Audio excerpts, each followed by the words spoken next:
Presented by DD Production House, Sakri.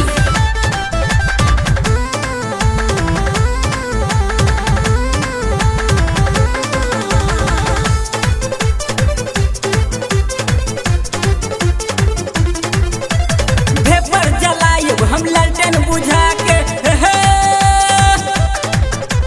भेपर जलायब हम लालटेन बुझा के, चोप समियाना वाला फेंकब घुमा के। चल डीजे पर नाच नाच नाच, चल डीजे पे नाच गोरी ठुमका लगा के। भेपर जलायब हम लालटेन बुझा के, चोप समियाना वाला फेंकब घुमा के। चल डीजे पे नाच नाच नाच, चल डीजे पे नाच गोरी ठुमका लगा के। चल डीजे पे नाच गोरी ठुमका लगा के।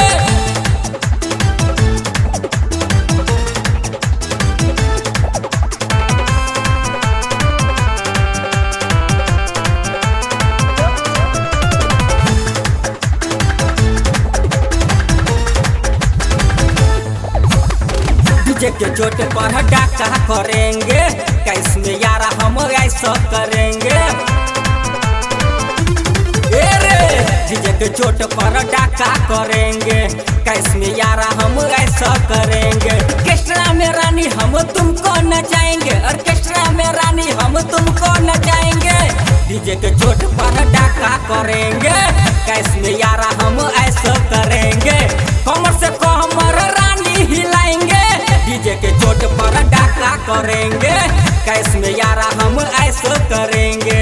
डीजे के चोट पर डाका करेंगे।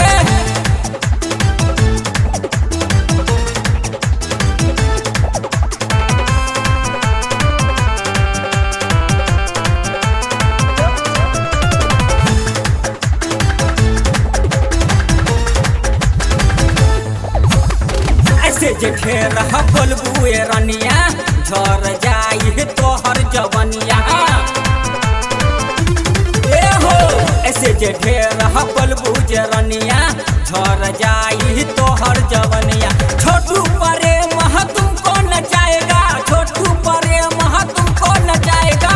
डीजे के चोट पर डाका करेंगे, कैस में यारा हम ऐसा करेंगे। छोटू परे मह तुमको नचाएगा, डीजे के चोट पर डाका करेंगे, कैस में यारा हम ऐसा करेंगे। डीजे के चोट पर डाका करेंगे। भेपर जलायब हम लालटेन बुझा के,